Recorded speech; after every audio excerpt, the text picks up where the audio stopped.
You're listening to a Comics XF podcast. X-Men. Get it!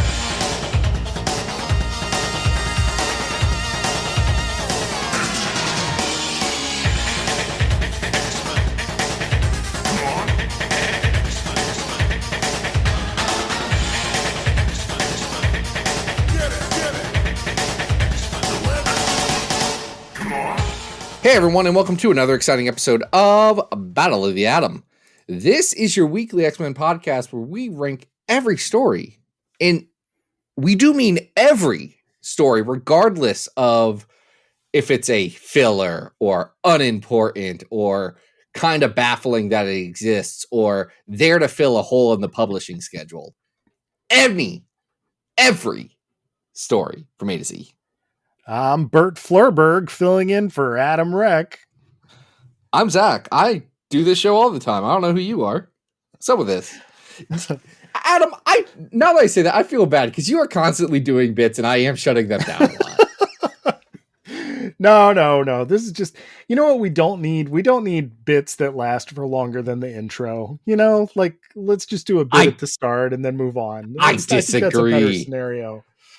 What I think we should do, Adam, is have bits that we forget about for 5 years and then bring back with the fury after a little bit of foreshadowing at the start of the episode and then bring the bit back all the way near the end. I think that's the Werewolf kind of Zach versus Vampire Adam for a couple forgot episodes. it. You did art for that one. Yeah, so no, I will not be doing the show today as Bert Flurberg, but we are talking about fill-in issues, aren't we, Zach? We are talking about fill-in issues. Here's the thing about comics. They are a piece of commercial media, and sometimes issues got to ship. An issue's got to ship, and you just got to get something out there.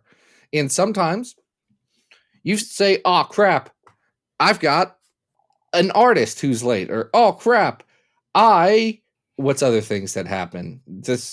All of my artists started their own business and left. Or, oh no, my auteur needs a couple of months so that we can actually get good art on a project. Let's figure out what we do from there. Those are very precise examples that we will be dealing with today. It's really Zach, those three major things. Yeah. So believe this was a Patreon request. Who do we have to thank for talking about these fill-in issues? Oh, we got Robert. If you wouldn't be like Robert, you can go over to patreon.com/battleoftheatom, reach deep down into your hearts and pocketbooks and toss a couple of coins straight into our coffers. You know what that fills in? That fills in my pocketbook. I'm just kidding.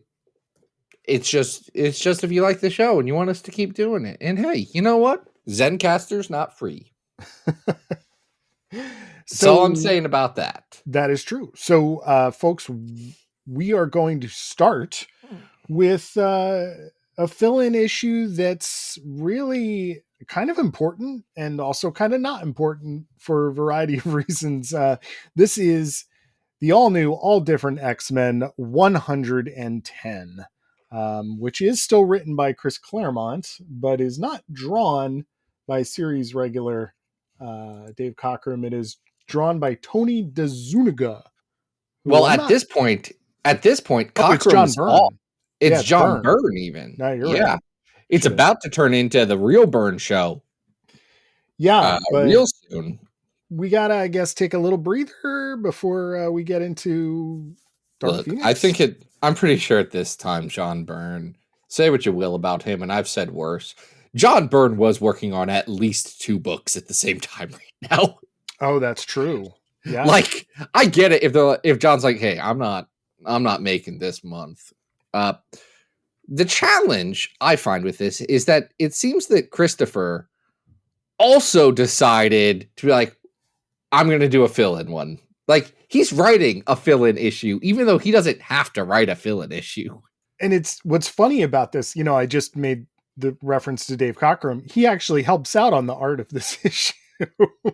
I totally forgot about that, but in the credits, it does. This is still in the this is still when they were shipping bi-monthly.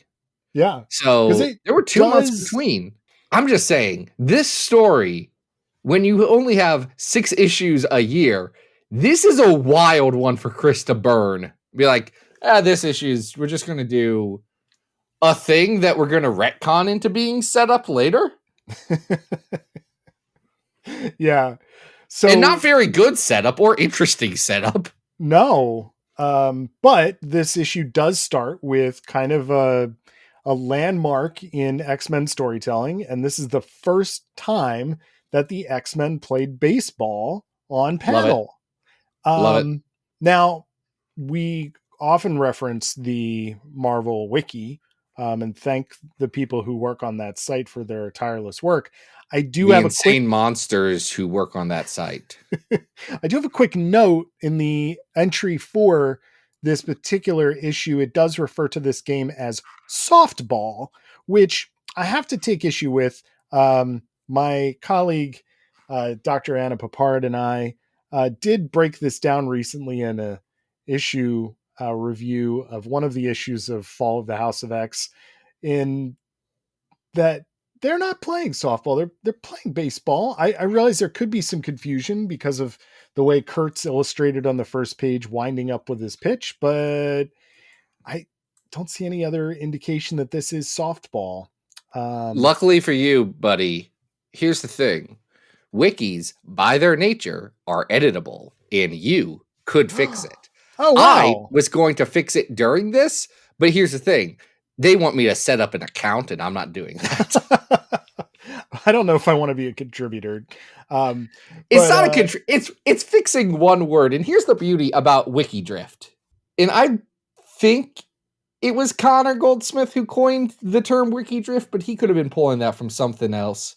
It's when something's written on a wiki for a character, and because no one wants to double check every last bit of information, they just believe it.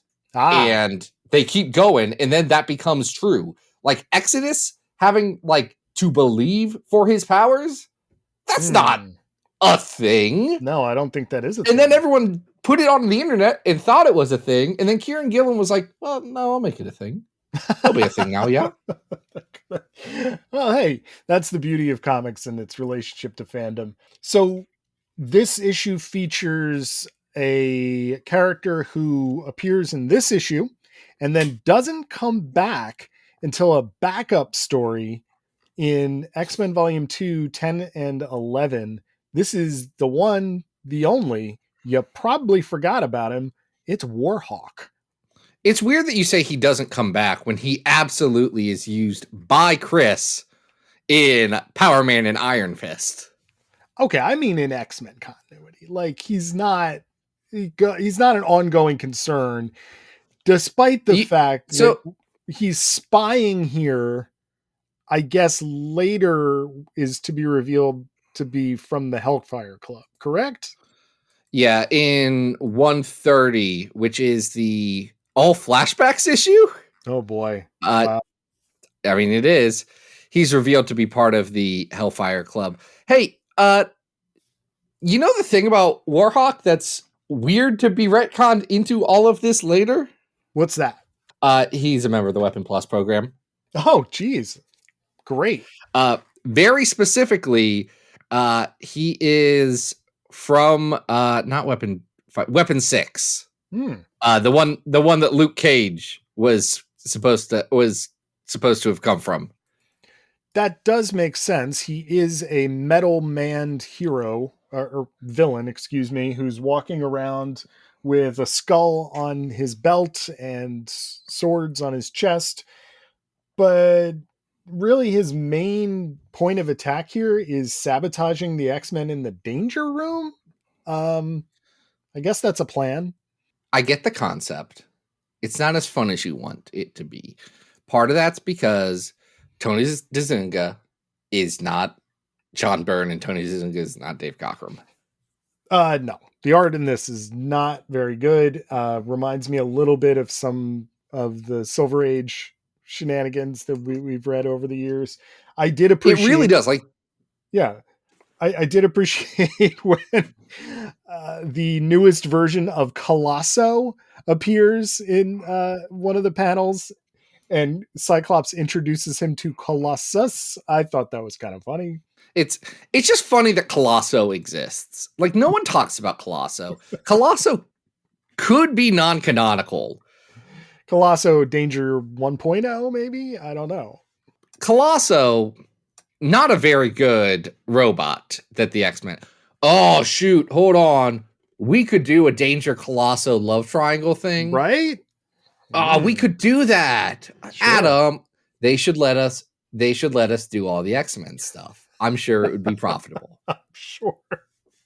We could put a slightly different version of the Neil Adams logo on there, just slightly different enough that only real heads will notice and be mad at the lack of basic graphic design acumen around having consistent logos, not mostly consistent logos, but then with weird freaking differences in them because we want to use different logos. That's like a child making a PowerPoint and using all of the buttons. You can't not be proud of him for doing that.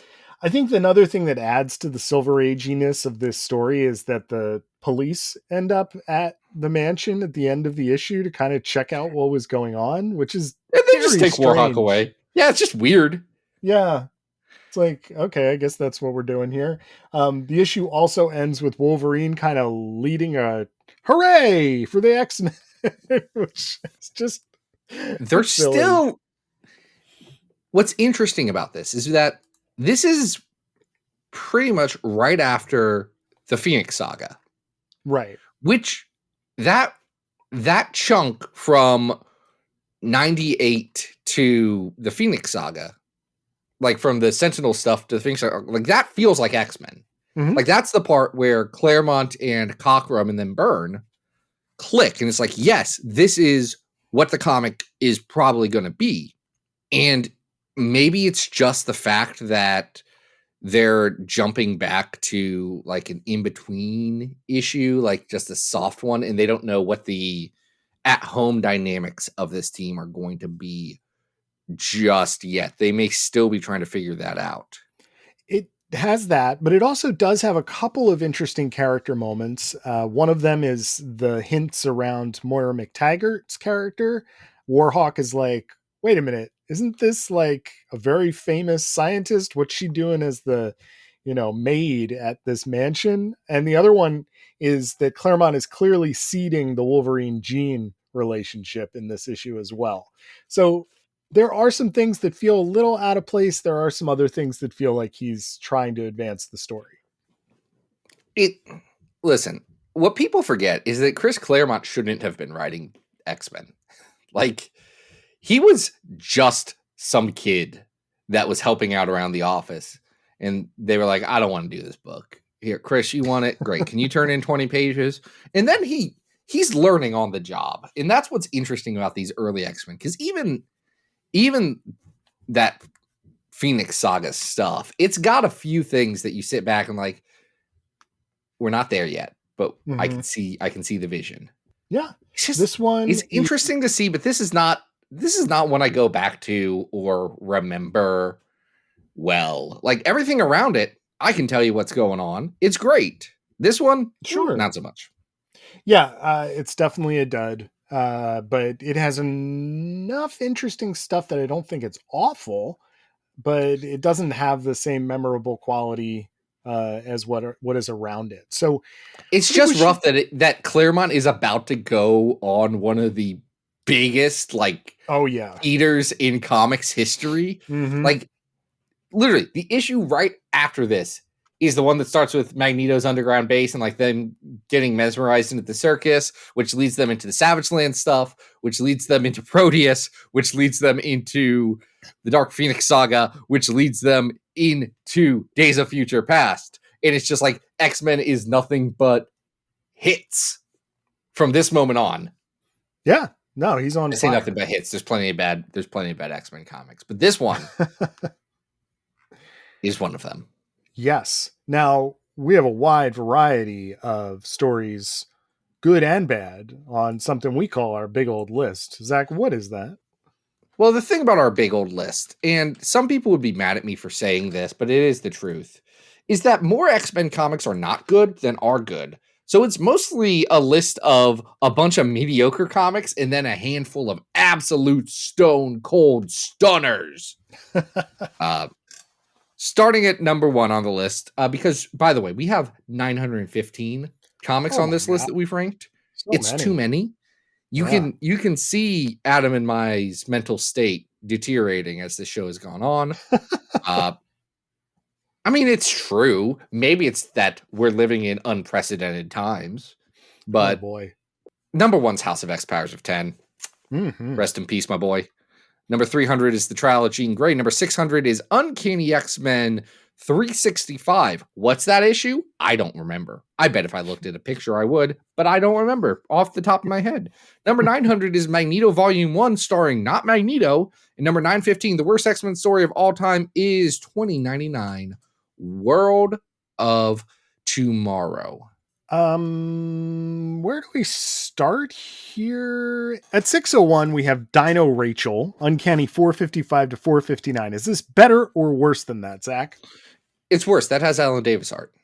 Okay, fair enough.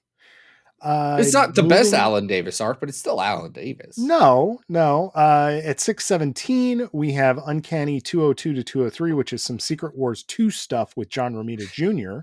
That's the one where Rachel tries to kill everybody to destroy the world to rebirth the universe? Yeah, I still think that's better than this. That is better than this. I'm working my way down the list.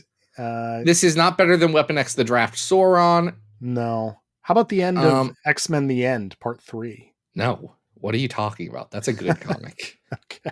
I feel like that's a comic that I think about. That's the thing. I think about X-Men The End. I forgot this comic existed until I read it. It's like, oh yeah, it's this one. Oh boy. I do think this is... Okay, go. What were you going to say about King Hyperion? I was going to say that's where I clicked so that I could start scrolling, but... Now, I highlighted Blood Ties, which I'm not a fan of, and I think this is better than Blood... Bad. I think this might be better than Blood Ties at 643. I'm going to say at 641 is X-Corp, which is better than this. Okay. Not like a ton better, but X-Corp is trying for something. And yes. Not grasping agree.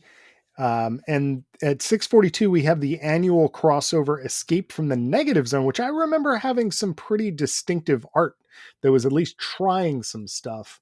But I might give the edge to this book only because it has the first baseball scene in it. I don't know. Where's your head at? I think that's fine. I didn't realize you were such a baseball head for the X-Men. Well, it's one of those things that we always associate the team with, but it has to have an origin somewhere. It didn't start in the Silver Age. How were you feeling during that 3-month period at the end of the IVX era and the start of the X-Men Resurrection era, where they played baseball a lot because they were like, this is what you want. You want scenes of them playing baseball. And they did it in almost every comic. Yes. Yeah. And it needs to be special. It needs to be saved for good occasions and needs to be thoughtful. I would disagree. I would say it needs to be saved for the opening 2 pages of an otherwise unremarkable comic, because that's when it should appear. Yep. This is the spice of, and this is what the X-Men are just casually doing. If the baseball scene is important, then I'm not sure you're writing like a superhero comic. I'm not sure you're getting it, but that's fine. Hey, do you know who else isn't getting it sometimes? I'm not sure where you want to go with this segue. The employees at Black Womb. I was going to say my personal best friend Fabian Nicieza. You haven't heard of that bit for a while, have you? That's a comeback. That's not even the one I was talking about earlier that I referenced. We're layering the bits in. There's so many ways. It's like a 7-bit salad over here. There's so many ways you could have gone with that, Zach, and I did appreciate that one. Our next story of fill-in mania is the 2 issues of X-Men Volume 2, when suddenly their all-star artist, Jim Lee, did decide to hop ship and go write Wildcats and, well, draw and co-write with Brandon Choi Wildcats for Image Comics. Quick sidebar. Sidebar. Should I read Wildcats? I don't know if I'd like it. Absolutely. I like Grifter though, and Zealot. Absolutely, at least read like the first 12 issues of Wildcats, because Jim Lee draws them and they're fun. I enjoy them, you know? Do you know how many like Wildcats? Do you know how many We're Gonna Resurrect the Wildcats and Wildstorm Universe books I've read without actually having read any Wildcats, Stormwatch Authority, like any of the late 90s stuff that people said is actually good? Not read that. I have read the Matt Rosenberg run. It's fine. Here's what you will get. You will get a really fun story for at least 4 issues that involves aliens impersonating Dan Quayle, Vice President Dan Quayle. You will also get several issues written by Chris Claremont, because he hops over and does a couple issues. So there is... It's wild that like Jim Lee's immediately like, Chris, you got to understand. Like, I get it from your perspective. It was nothing personal on my end. Well, there is something funny about Jim Lee hopping, because Jim Lee initially did not want to go to Image Comics. He had to be talked into it by Todd McFarlane, because he was, as they've described in multiple documentaries and articles, he was Marvel's golden boy, and he was co-writing and drawing the biggest book in all of comics. And it made sense that maybe he didn't want to go anywhere else. Like, say what you will, X-Force was big, Spider-Man was big, X-Men, adjectiveless X-Men, kind of... It was the zeitgeist. A different level. It was the zeitgeist. Yes. And Lee, his entire career, has been a smooth operator. Mm-hmm. Good business boy. He found a way to take what he was doing and make money off of it and set himself up in a really nice position. Good for him. Good for Jim. Good for Jimothy. So these 2 issues are very interesting because Jim Lee does not appear in these 2 issues. No, he does not. We have Fabian writing, and the person that they are bringing in to take over the reins for Jim Lee is Art Thibert, who unfortunately now in our present times has become associated with Comicsgate. So that's not great. But at the time was considered by Marvel Editorial to be one of the next big hottest artists that is going. You can see this from like the X-Men Series 2 trading cards, which feature almost half the set is drawn by him. You know, he was supposed to be the next up and coming thing. He had been inking Will Sportaccio. He had inked Jim a couple of times in the past. And here he is given the reins. And I think this issue is notable because unlike X-Force, where Mark Pacella takes over and is just drawing absolutely abysmal stuff that looks terrible in trying to be Liefeld, Thibert is trying his darndest to look like Lee. In some cases, even doing some what look like some swipes, but he can't do it. No, he can't. That's the thing. This is... I don't know how much of this was timing, because again, this comic's rushed. Like, it's either rushed or everyone's bad at it. That's I'm not going to pretend like I know every behind the scenes thing, but I've read enough comics to know when one of them's like bad, but in ways that seem avoidable and like people should know better. That's what this comic feels like. I remember the art, if I could go on a quick aside into my memory, I would love for you to slide down memory lane. I do recall having subscriptions to both X-Force and X-Men at this time from Marvel Comics. And I remember when this dropped in my mailbox and I went, who dis? What is this? This isn't Jim. This is not what I ordered. At least when Mark Teixeira was on the last 2 issues, it was a backup, so it was supposed to feel different. Sure. Yeah. But we're just referencing this idea of the zeitgeist of X-Men at this time with the animated series and the Jim Lee costume designs. These two issues also feel very much a product of that era of just, here are those characters, and this is going to be like an animated series thing. While at the same time, you have Fabian leaning into the sort of Wolverine backstory type stuff, but he's trying to do it for Xavier. So there's two weird things. One, you say leading into the animated series. This comes out 6 months before the show that they didn't actually think was going to be that successful. Right. So I honestly think it's like, well, how do we do a copycat of Jim Lee real quick? How do we, Fabes, can you crank out two? What are we doing right now? Well, we're doing a lot of stuff with the Shiva scenario in Wolverine's history. We've been doing that for a bit. Why don't you thread that in?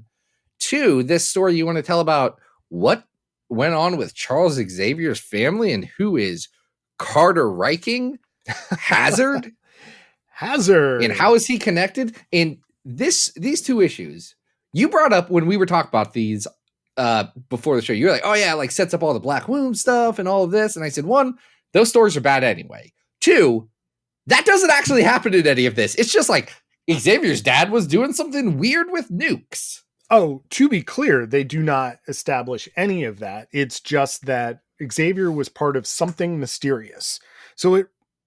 And our villain, as Zach just alluded to, is this character Hazard, whose powers involve, I don't know, I guess sending electricity back through cables that he has. Like, this guy just basically forms a super suit out of thin air and is running around, flying around at funerals. He shoots plasma. He shoots plasma. Very upset that his father is dead. And it's just funny to read this stuff in the same time period as the Shiva scenario, because you can tell that they're trying to play up the mysterious background of their characters. And it's like, no one cares about the background and history of Professor Xavier. Absolutely no one. No one wants that. I don't know. I have a 1, 2, 3, 4 movie series that argues otherwise. And do you know what's rough, Adam? Yeah. Do you know what's rough? 1.5 of those movies are pretty good. Yeah, they can be. So we basically get one issue of Hazard flying around electrocuting people, and another issue where they have to go and fight him. We do get, this is right before we jump into Executioner's Song. So issue 13 does have a quick vignette with Strife looking up something about Apocalypse with Rusty and Skids, which I think is very funny. Who does he attack during that? He goes somewhere, right? Doesn't like Strife go somewhere? He beats some people up? He does not beat anybody up. He just obtains a scroll of paper from Rusty and Skids, which has a picture of Apocalypse as a pharaoh on it. That's right. So a little bit of lead into that, and then basically Hazard blows himself up, I guess. He's not dead, but like he's knocked himself out with his own powers. Hazard will not appear ever again. That's not all the way true, but it's like it's always in service of Fabian Nicieza's bigger story of, I should really do something about Charles Xavier's secret family that did nuclear experiments, right? Yeah, I think the next time he actually pops up in continuity is... It's in Fabe's Gambit. Yeah, he's in Gambit, and then I guess he has a 2-issue thing in X-Men Legacy? Which, I'm almost certain those are just flashbacks to Black Wound. Though, it was funny, when you mentioned we should do this episode, I flipped and said, Adam, Hazard was in a comic this week. It was X-Men 97, a comic that exists. Are you referring to the Steve Fox, Todd Knock tie-in to the X-Men cartoon comic? And I want to say, I literally have a hardcover of a book Steve edited and contributed to right here. Mm-hmm. I like Steve Fox. Sure. But we're getting PJ Mask writer Steve Fox. I don't know if Steve Fox has actually written PJ Masks, but he does have or at least had a lucrative career in licensed children's books, which makes searching him in the library system incredibly difficult for parents. Okay, hold on a sec. Did Steve Fox like create PJ Masks? No. Steve Fox. No. Yes. Steve Fox just like wrote like picture books for children, but of licensed stuff. He did an Animal Crossing book. He did Link's Book of Adventure. He did a bunch of Lego City stuff. He did this book called Party and Pray that's about like a gay man stalking young boys and sex torturing them at a nightclub. Yikes. That's in the set. Party and Pray is really good. I believe Orlando and him co-wrote that one. It's honestly, it's a really good, fun, like revengey horror thing. It's just weird that he does this at like the same time that he's doing Super Jets, and it's just all under the same name. Well, listen, far be it from me to criticize someone getting a paycheck to do some work. Buds gets his paychecks, and yes. I love that for him. But it is funny to me how reading this right after reading that Uncanny issue, Hazard is not unlike Warhawk in that it's just a villain designed explicitly for this one story, and you're basically never going to interact with them again unless some writer plucks them out of obscurity, because they try and make this seem like Hazard is super important and that this is going to unlock this hidden backstory. And no, it really doesn't. Hazard's not getting over. No one cares about Hazard. Did Hazard even did Hazard get a trading card? Oh, that's a great question. He feels like he would have. X-Men Hazard trading card. I gotta look this up because I'm not going over to my drawer. Yes. In series 2, he is card number 76. Yeah. And listen, he feels like he should be on a trading card. Does look like that is also drawn by Art T. Bear. So yeah, great. Okay. Well, series 2 is the one that Art did a lot of, right? Yes, and to its credit, there's a lot of really good Greg Capullo cards in that set, so it's worth trekking down. Should we rank this one? It's better than the Warhawk thing, right? Like not a lot better, but like moderate. I don't even know if it is, honestly. Like, ooh, I think it's not good, and I don't know if it's better than actually that. You know what? I'm looking at this. The first appearance of Wolverine is at 651 right now. Yeah, I like that better. First appearance of Wolverine's better. Yeah, I mean, say what you will about Uncanny 110, it actually is still Claremont and still part of that early classic run. This is really not good. Like, this is just nonsense. There's not a lot going on here. At 663 is Matthew Rosenberg Uncanny X-Men 11 through 16, which I think is better. I would agree. I think it is too. I'm working like that one. That one's trying to do something that isn't selling trading cards. In fact, I would argue that the Matt Rosenberg run is not intentionally trying to sell trading cards. No, it absolutely is not. Is this better or worse than the Search for Cyclops at 688? It's probably better than that, right? It's probably better than that. Okay. But probably worse than the Champions War of the Realms issue. Okay. So what's in between? Just because that one like gives me a warm feeling, even if it's not that good of a comic. Right.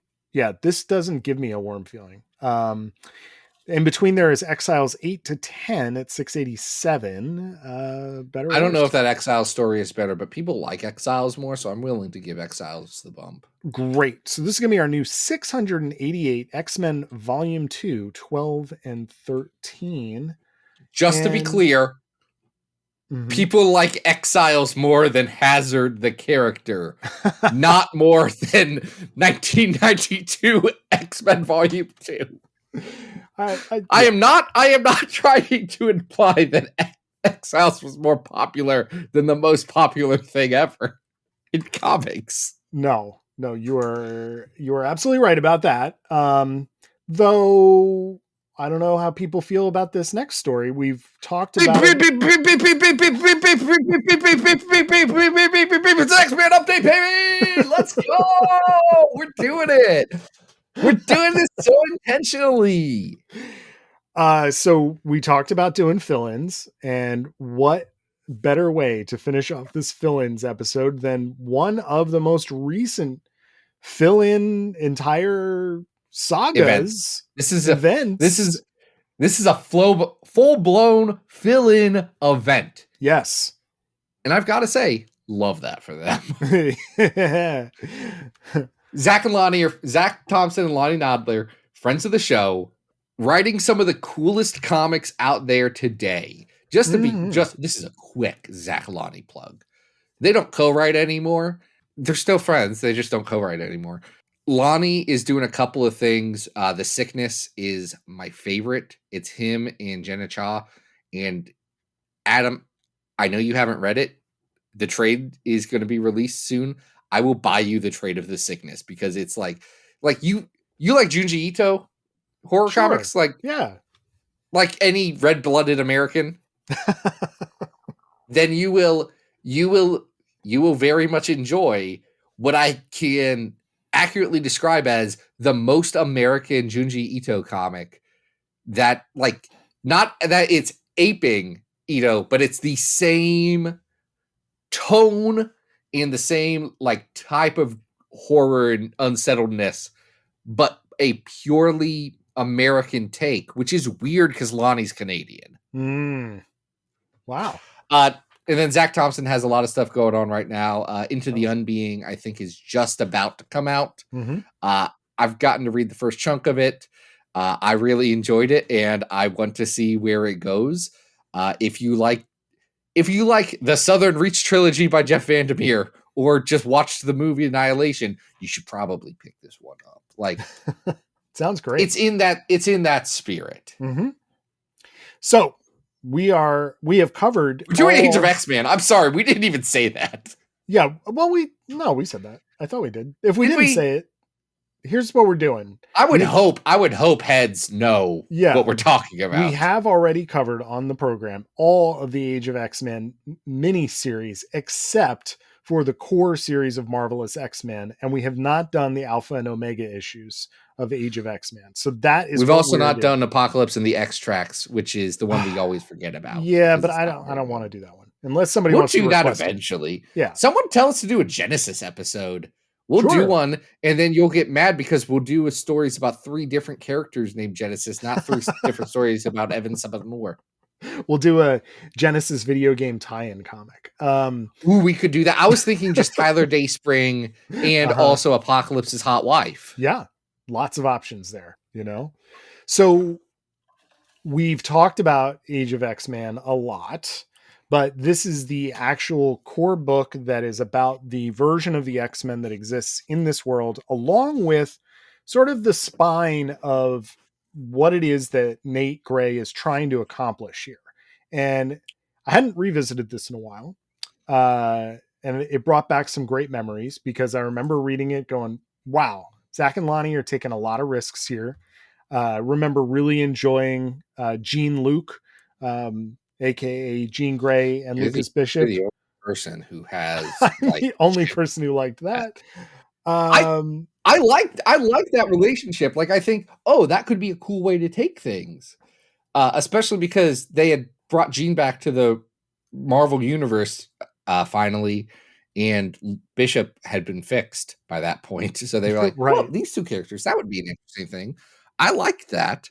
I like Marco Foglia on art on this, so much so that I have a commissioned piece from Foglia of Nate Gray X-Man from the series. I don't even like X-Man as a character that much. It's just I like this series.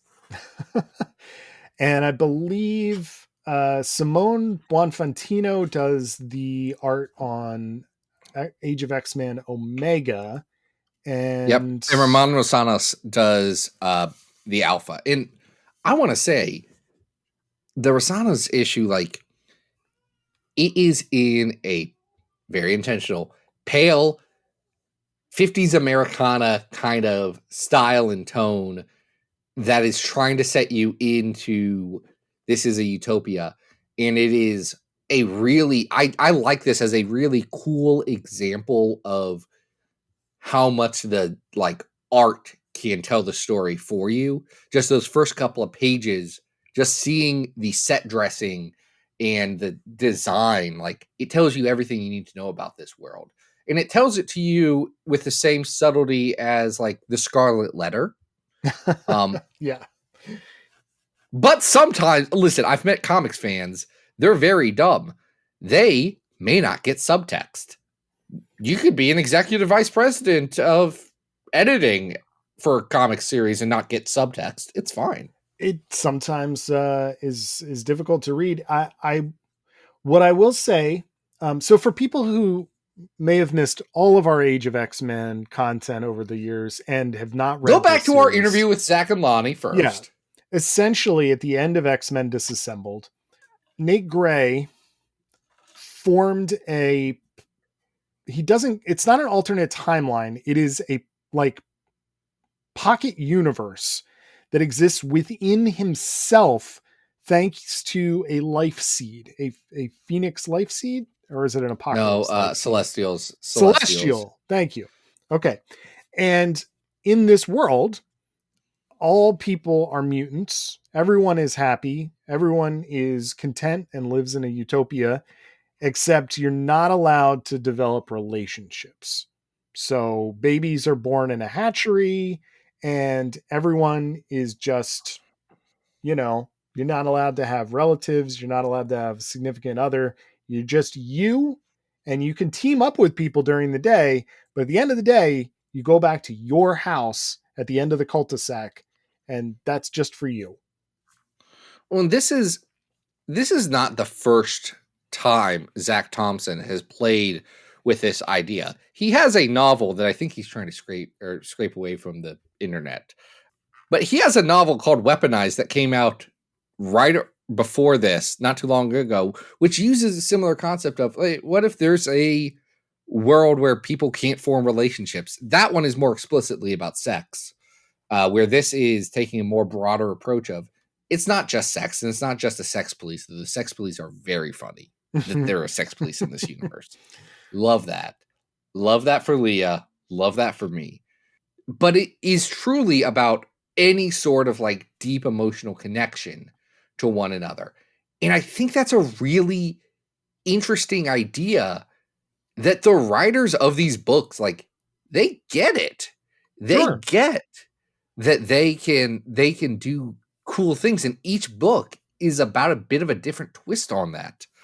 What Age of X-Men, the Marvelous X-Men has to do is thread how each of these big characters of the X-Men react to that while building the mystery of what's going on in this world. Because here's the thing, it's a utopia. Everyone's read dystopian stories. Like, they know that this is not a perfect world. Like, the writing team on this assumes that, like, you get right away that something can't be right here. And it is about the characters understanding that, their reaction to it, and then what it really is kind of a character piece on like a bunch of different characters on how they view intimacy and what happens when you take some of that from them and what they will do to keep utopia. I mean, that's the big thing, is what would you sacrifice? It's explicitly stated at the end of the book, but they take that idea and they apply it to different characters across the board. And I think it is a very interesting concept that leads to some really cool character moments, a lot of great dialogue. I would say that the plot in this is maybe not the tightest superhero comic plot you ever would have. It's a lot of philosophy. It's a great philosophy plot. I feel like this time through, having read this a few times, the repetition of what's happening in these issues did become a little much, right? Yeah. Because you do have to have opportunities for each of the members of the Marvelous X-Men to have their own epiphany about what's happening and why it's wrong. And that does just become, a little bit redundant, because what's happening is that as Nate loses control of, the universe that he's created, these fissures are starting to create themselves throughout his world. And the X-Men are trying to, him and Jean are flying around and trying to, and periodically Nate Gray is just like mind wiping these characters and just sending them back to basics, right? Like you restarting them. I did find it very interesting this time around that the Lonnie and Zach make an explicit reference to X-Man 69 on the first Yeah, page they do. of Marvelous, which is a really interesting callback to what this version of Nate Gray, like our universe's Nate Gray, why he would be inspired to make something like this and what his inspiration might have been. It works for all of us that have read the freaking Warren Ellis, Stephen Grant X-Man, which I don't think anyone would read that comic and say it's good. They would say it's really trying to do something. Yeah. I think that there are, when it really hits, I think is more towards the end, is when you really do start to get the characters wrestling with the idea of, yes, we have this utopia here, but it's not our lives. It's not us. And, Nightcrawler in particular is like, but I'm a movie star here. Like, why would I want to go back to a place that hates us? And Nate has also created in part of this universe all of these individuals, that are not real in the 616. So what does it mean for those characters, and those kind of philosophical conversations and arguments that are happening as we get into issue 5 and the Omega issue, I think are really where the book shines. It does. I think there are parts in this where you can see the seams in, like, if Nate Gray is supposed to be able to be so powerful that he can control this entire version of the world, he's obviously losing his grasp on his ability to do that. And it's just interesting, It has some execution issues. Like I was listening to a podcast, I think it was Matthew Rosenberg's podcast recently, where Zach Thompson was talking about like this experience. Like, yeah, we shouldn't have been given the reins to that so soon and so big of a thing. And we screwed up some stuff, did some stuff nice, but like, it's like when you look back at something you did a while ago and you're like, oh, I could have done this better. I could have. Yeah. Cause now. Sure. But I think what it is, it's very interesting. And what I love about it is that especially rereading it at this exact moment, it is very much a meta commentary about X-Men and like what X-Men stories should be and what they've been in the past and what they could be in the future, and a challenge of what things could be. And it also works very specifically as a complement to what's about to show up in the Krakoa, because there is literally an ad for House of X1 at the end of this comic. Yeah. Like it is a fantastic lead in to that. Like so much better than Rosenberg's Uncanny that was told, just be like, if this is about the Extinction era, be the darkest, most Extinction book you can be. This feels like people grappling with years and years of oppression and extinction and wanting something better for themselves and for their people. And if that's the memory that you get left with at the end of this book, is the X-Men thinking, no, we can be better. We can do better. We can be more. We can, that utopia didn't work, but that doesn't mean that the dream is not worth fighting for. Yeah. In fact, I think, and then they do it.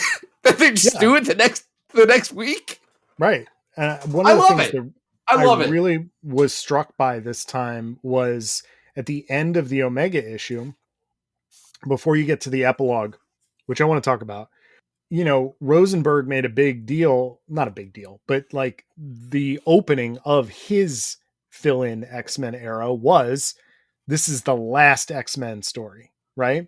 But at the end of Age of X-Men Omega, Nate Gray specifically says, as long as there are still mutants, there are stories to be told.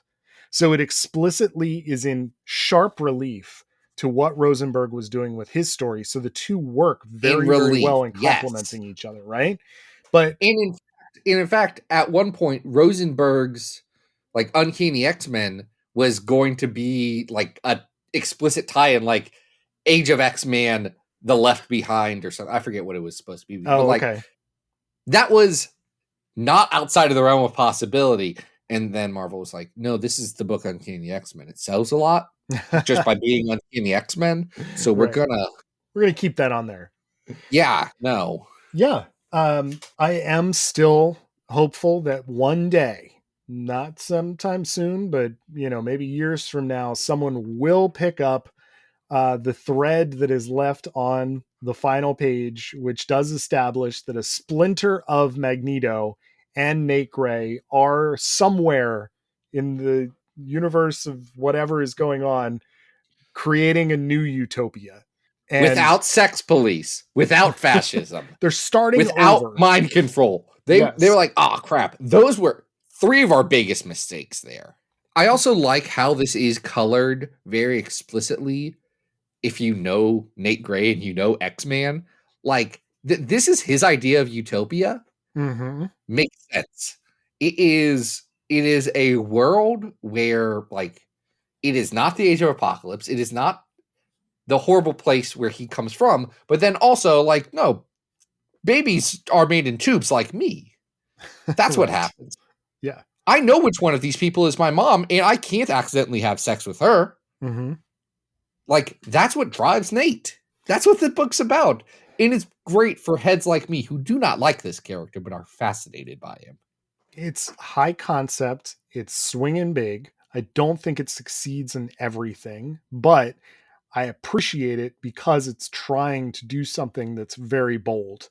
And we've talked about it.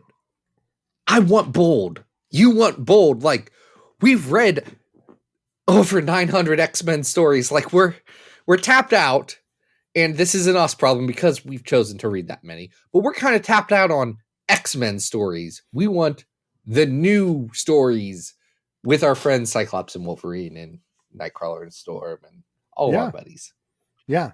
So up at 49, we have Age of X-Men Prisoner X, which I do That's the best part of this the series, and it's not better than Marvelous. Yeah. Or Marvelous is not better Marvelous than that. is not better than that. I'm looking down the list, and this is also not better than Extremists.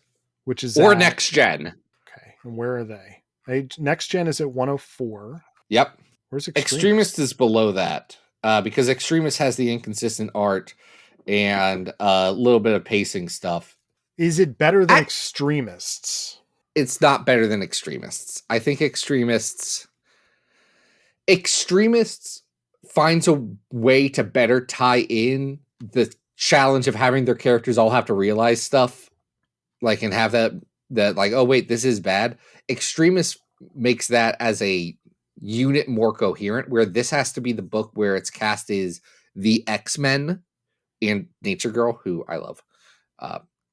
But no, I was just saying Nature Girl is a highlight of this particular series. The powers that she gets to use, talking to bacteria in a dead body, talking to animals and evacuating a forest fire. It's really good.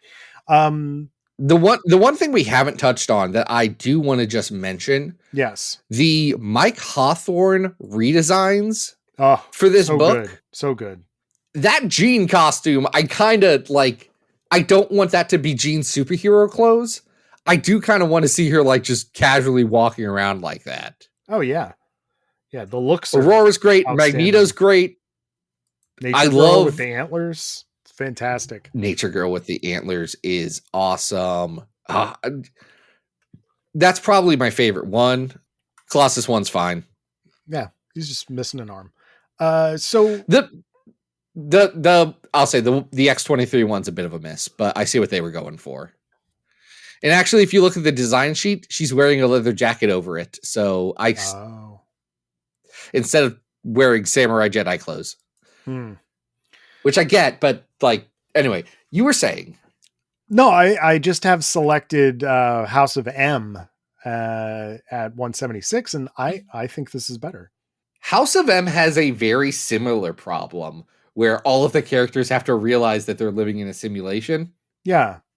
But I also think this is taking more of a risk than House of M is. So I would put it ahead of this. Of that. Right. No, I agree. I know exactly the spot that I kind of am looking at. Okay. 165 is Murder at the Mansion. It is not better than Murder at the Mansion. No, and it's not better than the first 4 issues of Uncanny Volume 3. It's not. But right under that is Mike Carey, Blinded by the Light. Mm-hmm.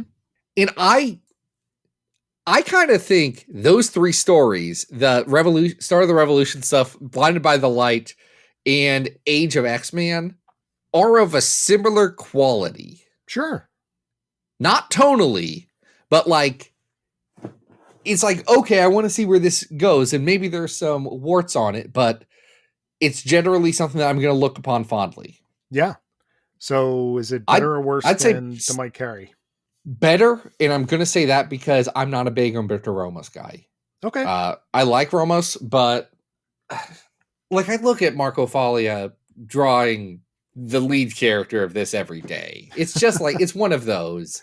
It's one of those that touches me in my soul. That works great. So this is going to be our new 167, The Marvelous X-Men and Age of X-Men Alpha and Omega. Zach, we completed our fill-in here. That's great. I hope everyone had a good time. I did. Yeah. I had a good time at it. Fun stuff this week. week. I think that makes it for a good show. I hope so. What do you got going on this week? Doing anything? We are covering the wedding special, the Mystique and Destiny wedding special. So that should be out on Comics XF by the time this episode comes out. Folks, you can always follow me on socials, Adam Reck on Blue Sky and Instagram, and Arthur Stacy on Twitter. Zach, what do we have on tap for next week? We're talking about Albert and LCD. Albert and LCD? Wow. Both of them. Both Albert and LCD, which was explicitly the request, which means, brother, we got some Lethal Larry Hama stories to talk about. All right. I'm excited for that. And I hope you guys are too. I know all of us get excited for Albert and LCD. It's going to be a blast. If LCD has her way, it absolutely will. Until then, folks, this has been Battle of the Autumn. We hope you survived the experience. Get it!